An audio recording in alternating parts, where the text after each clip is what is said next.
Alright guys, Red Raw back again with another little video for you. A bit of a scout report. I know some of you like them, I know some of you don't like them. They don't seem the most popular content on my channel, but it is what it is. Gives me something to do and talk about. This player has recently been linked with a move to Liverpool and also Manchester United. Mainly, I think the primary source was a journalist called Pete O'Rourke, who works for Football Insider. It's also been mentioned Hard Tackle. I think she'd rather have that Insider. Anfield Index and Empire of the Cop. So I always say, make your own guys' minds up. Don't be told by anybody who to listen to, who not to listen to. Just make your own mind up if you think it's credible, not credible, etc. Anyway, his player name is Amadou Kone. His date of birth is the 14th of May 03, so he turns 20, is it next week? A couple of weeks, I think.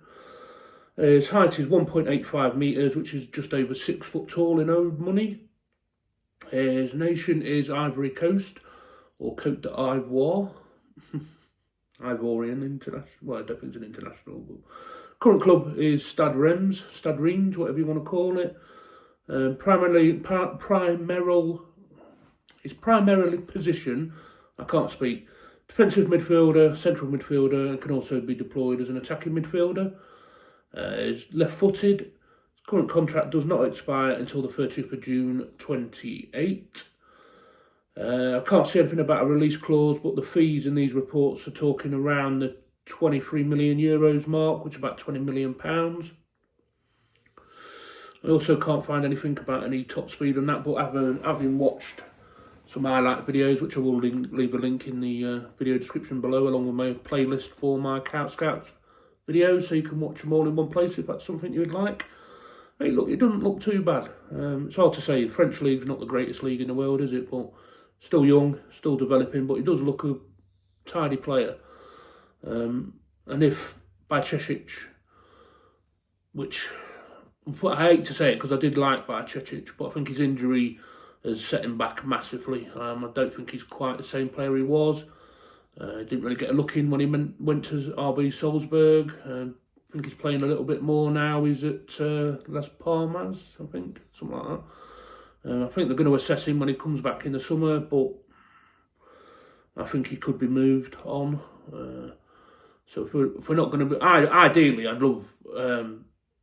what's his face?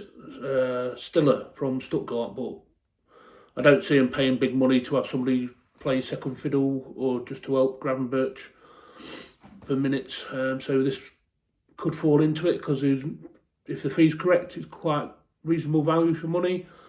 Potential there to make a profit on him in a few years' time. Everything adds up really, but it remains to be seen if it's going to happen or not. I can only tell you what they've said, and I'll give you my usual breakdowns, give you his stats so far this season, give you his strengths and weaknesses, and just give you final thoughts, and that'll be that. So, like I said, I didn't find anything about his top speed. He looks quick enough, strong, good passer. He likes to spray the ball about, good on the ball, can retain possession, good in tight areas, good under pressure, so it seems. So in League One this season, or Ligue 1 to be French, he's made 22 appearances, scoring no goals and getting no assists. Well, it's not surprising, he's a defensive midfielder primarily. In the Coupe de France, he's made 3 appearances, no goals, no assists again, and has played a total minutes so far of 1,433, which is not a lot, really. I don't know if he's been injured, I don't think he has, but like I say, still young, isn't he? So I'll move on to his 3 strengths, 3 weaknesses for you. So number 1 strength, technical ability. Amadou Kone is recognised for his strong technical skills, particularly in retaining possession and dribbling. His ability to maintain control of the ball under pressure allows him to contribute effectively in midfield situations. Number 2, defensive skills. Kone excels as a ball-winning midfielder, demonstrating solid defensive capabilities. He averages 2.1 tackles or 0.8 interceptions and 1.5 clearances per game, which highlights his effectiveness in breaking up opposition attacks. Passing accuracy. He has shown proficiency in distributing the ball from midfield, completing approximately 87.2% of his attempted passes in League One matches. This accuracy is crucial for maintaining possession and facilitating team play. Number 1, weaknesses. Pressing ability. One area of concern is Kone's pressing game. He does not press opponents particularly well, which could limit his effectiveness in high-intensity situations, typical of Premier League football. Number 2, goal contribution. Despite being a midfielder, Kone has yet to score his first goal for Stade Reims after making 42 appearances. This lack of offensive contribution may raise questions about his overall impact on games. Number 3, adaptability to high intensity. There are doubts regarding whether Kone can cope with the high intensity and pace of the Premier League, which could affect his potential transition to clubs like Manchester United or Liverpool. Like I say, he's got bags of time on his side. Still young. I think he probably could cut the mustard. It reminds me a bit of Caicedo in a way, but I think he's a bit better passer than Caicedo. These are the sort of players you need to snap up before they move to the next club, and then the price is triple or quadruple or something like that. We need to be taking a few risks on players like this. These up-and-coming gems, as I say, when you've got the opportunity to buy them cheap, we should be in for them, really. Before you end up, like I say, we bid 115 million for Caicedo, and what did he cost Brighton? Fractions of that sort of money. So yeah, we need to be snapping these players up before they do make the next move. I wouldn't be against him coming in as an understudy to Gravenberch. Like I say, I think he could adapt. I think under the right tutelage, under Slot and the coaches, I think he could become a very good player. You have to let me know your guys' thoughts and opinions. I know what LFC Spectre will say. He'll say he wants Bicetics to come back and do well.